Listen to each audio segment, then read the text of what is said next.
আপনারা neural tube ডিফেক্টের নাম হয়তো অনেকেই শুনেছেন। এর অন্তর্গত রয়েছে বেশ কয়েকটি রোগ, যেমন মাইলোমেনিনগোসিল, মেনিনগোসিল, এছাড়া রয়েছে লাইপোমাইলোমেনিনগোসিল এবং টার্মিনাল মাইলোসিস্টোসিল। তো আসুন জেনে নেওয়া যাক এই নিউরাল টিউব ডিফেক্ট রোগটি কী।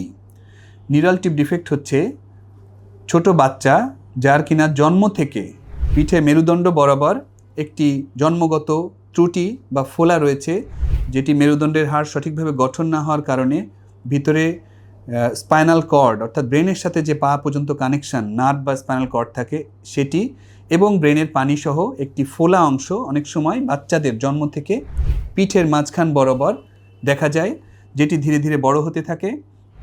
এটিকেই বলা হয় নিউরাল টিউব ডিফেক্ট। তো এর সাধারণত 4 প্রকারের হয়ে থাকে, আমরা বলেছি মেনিনগোসিল, মাইলোমেনিনগোসিল, লাইপোমাইলোমেনিনগোসিল এবং টার্মিনাল মাইলোসিস্টোসিল।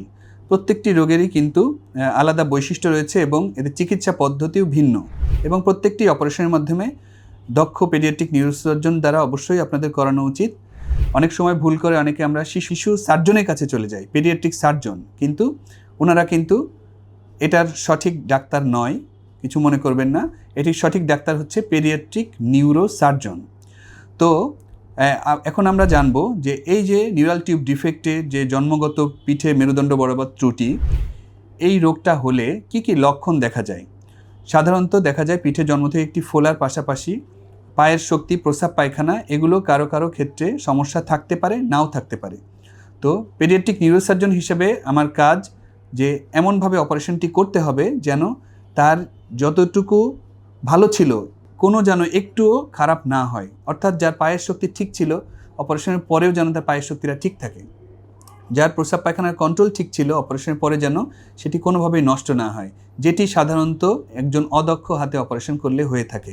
তো এক্ষেত্রে আমি বলবো যে বাবা মাদের এই ভিডিওটি দেখে সচেতন হওয়া উচিত যে আপনার বাচ্চার জন্ম থেকে একটি রোগ আছে, ঠিক আছে, কিন্তু আপনি জানেন না যে খুব দক্ষ হাতে পেডিয়াট্রিক নিউরোসার্জন দিয়ে অপারেশন করালে কিন্তু এটি থেকে একটা সুস্থ জীবনে বাচ্চাকে আনা সম্ভব। আবার ঠিক আপনাদেরই ভুলে, বাচ্চা তো কিছু বোঝে না, আপনাদেরই ভুলে কিন্তু বাচ্চার সারা জীবনটা সে পঙ্গু হয়ে যেতে পারে। এবং সারা জীবন একটা বাচ্চার চিন্তা করেন, সে বড় হবে তখন তার প্রস্রাব পায়খানা ঝরবে, কাপড় নষ্ট হয়ে যাবে, এটি কত বড় একটি অভিশাপ। তো আশা করি এই নিউরাল টিউব ডিফেক্ট সম্পর্কে আপনারা আরও জানবেন এবং সঠিক চিকিৎসার জন্য সময় মতো একজন দক্ষ পেডিয়াট্রিক নিউরোসার্জনের সাথে যোগাযোগ করবেন এবং আপনাকে বাচ্চাকে সুস্থতার পথে নিয়ে যাবেন। ধন্যবাদ।